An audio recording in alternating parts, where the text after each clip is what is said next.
And even if he had, even if Clinton had said, and we support the British in Hong Kong, I think the Chinese will just harden even more. Because if you support democracy in Hong Kong, the Chinese know that what the Americans want is democracy in China. Whether you have democracy more or less in Hong Kong with 6 million people is of no strategic or geopolitical significance to the world. It's very important to you because it's life and death for you. But to the world, it is of no consequence. But a China which is democratic makes for a more peaceful world. And that is the objective. And that's the last thing the Chinese Communist Party is prepared to concede. Assuming we cannot get out of this impasse, in the end, who will stand to gain and who will stand to lose? I've asked myself that question. By this move, John Major and the British government have put at risk British interests in Hong Kong, which is at least about 150 billion US dollars. Hong Kong, Shanghai Bank, Stan Chart, Swire Pacific, whole host of companies. Also Britain's long-term interests with China, trade, investments, year by year. Also Hong Kong interests of Hong Kong people in China worth few $100 billion. I ask myself why. Because the clout to see the problem through is not with Britain. The clout is with America. It is only if America adopts this issue and pushes it through that it has a chance of succeeding. So the Chinese says you are internationalizing the issue, right? And of course, Mrs. Thatcher says, no, we are not trying to. But, you know, that's just words. The Chinese are calculating. Who can put pressure on them? The US. This must have been a move of such great consequence that the British government was prepared to put at risk British interests in Hong Kong, British interests with China, and Hong Kong was just a pawn on a big chessboard in which the major players are the US and China. So this will not be in British interest either? From the way you I analyze believe that is the reason why 3 very senior and very distinguished diplomats who reached the top of the pyramid, Sir Percy Craddock, Lord Mary McIlhose, Lord David Wilson, came out against their political masters that whom they have served. Is most unusual, unprecedented for professional foreign service officers who have retired to come out in public and say, we are in breach of the agreement, back off. We are harming Hong Kong and Hong Kong's interest. And of course, without saying so, we are also harming Britain's interests in Hong Kong and with China. But I believe there was a bigger geopolitical objective of a democratic China, which was very important to America and to the West. And for that, Hong Kong was moved as a pawn on the chessboard. That is my assessment. My piecing together of the various very odd, very puzzling moves. This could have been done if democracy was important, that important to the British and to Hong Kong, way back in 1985. Before Tiananmen, Beijing may have agreed. But in 1992, such a short time to bring out such an issue, there must have been a compelling reason. And that reason his higher alliance objective, Western alliance objective. So we have to continue to depend on an uncertain situation for at least some time. I think hold your breath. I have faith that ultimately common sense will prevail, the realities of the power balance will be recognized, and the Hang Seng Index will go up again.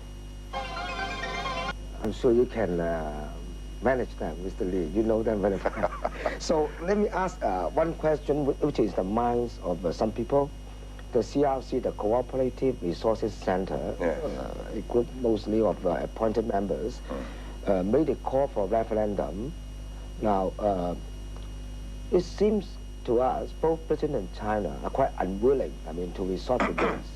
Now, why can't we have some kind of referendum as a test of public opinions, rather than as a constitutional measure to overrule British decision or Chinese decision, or strictly as an opinion test?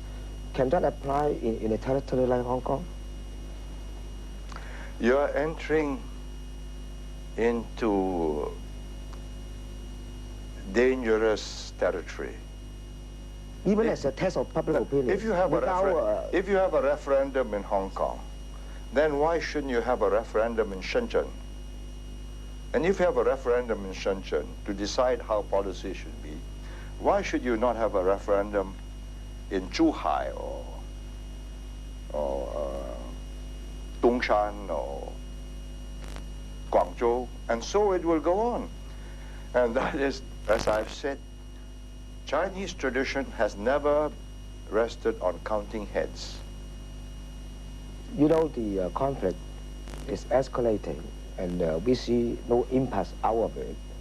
Now, it seems economic developments are suffering from the dispute between Britain and China. Is it possible to separate economic things from political disputes? I mean, in the final arrangement, for Hong Kong, say they can argue over politics, but leaving economic developments, go its own way. But that's not life. That's not what economic development is about. But say, for instance, the cable TV, no, or the number 9 terminal, and there are speculations in town, these things are being held up because of China's objection. They want to settle the political thing. You take China and the United States, right? They should separate politics from economics. Trade is trade, MFN is trade, and human rights is politics. But the Americans roll them up. So in the same way, I think China rolls Terminal 9 and But do you things. think things would be better if Patton takes a more mild approach? Then they can argue behind doors? No, I don't think so. If it comes to fundamental things? There may be less sparks in public. But that's the same. But the objection is a fundamental objection. And the Chinese do not consider this a UK-China issue, because Britain has no economic, military or political clout to see this thing through. Because if she had, she would have done this years ago, right? 1984, 1985. Why wait till 1992? So I think the Chinese see this as rolled up with the American pressure on democracy and human rights. And if they give way here in Hong Kong to the British, then they're inviting more pressure from the Americans. And what is interesting is to read Mr. Bill Clinton, the president-elect, in today's newspapers. I think it's very significant for Hong Kong, because he is saying, let us not cancel MFN lightly, because it means $15 billion worth of jobs.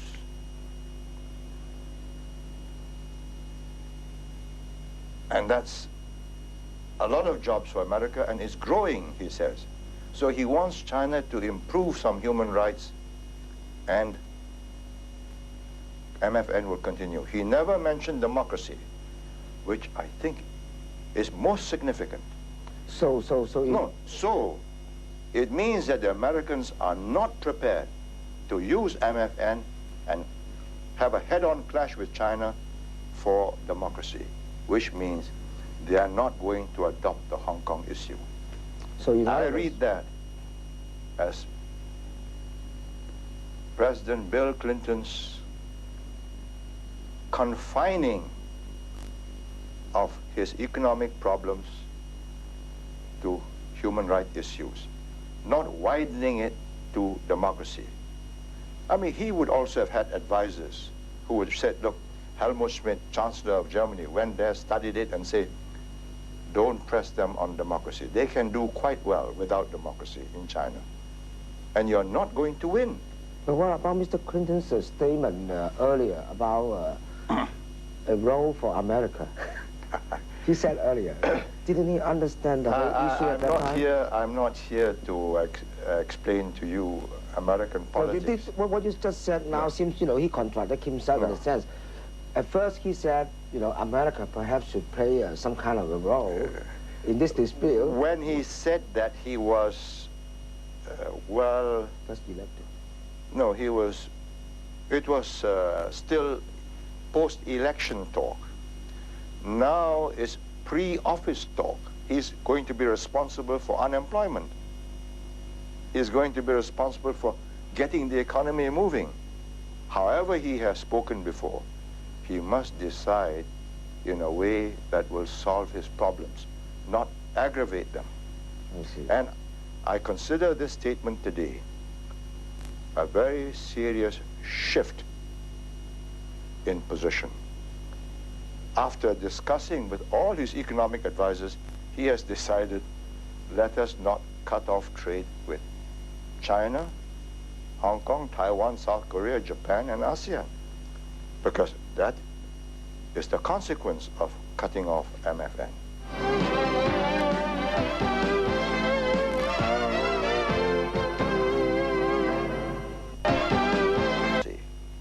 He made it quite clear he represents the Prime Minister and is very close to the Foreign Secretary. The Prime Minister decided on this new policy before the 1st of January this year, because he announced the elevation of Sir David Wilson to Lord Wilson on the 1st of January. In other words, he was leaving the position vacant until the elections were over.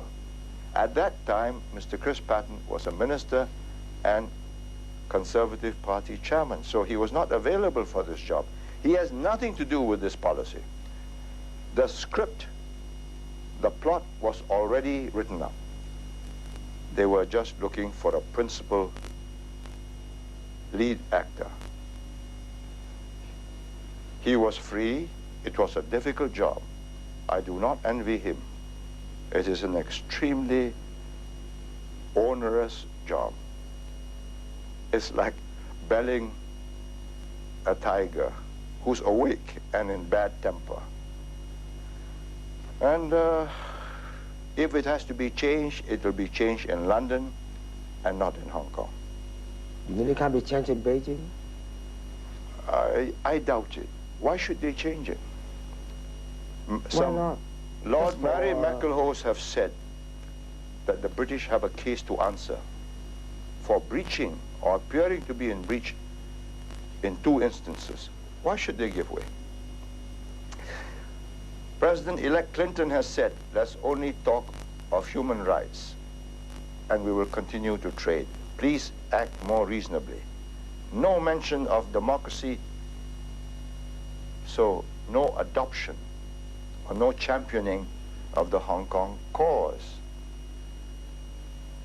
And even if he had, even if Clinton had said, and we support the British in Hong Kong, I think the Chinese will just harden even more. Because if you support democracy in Hong Kong, the Chinese know that what the Americans want is democracy in China.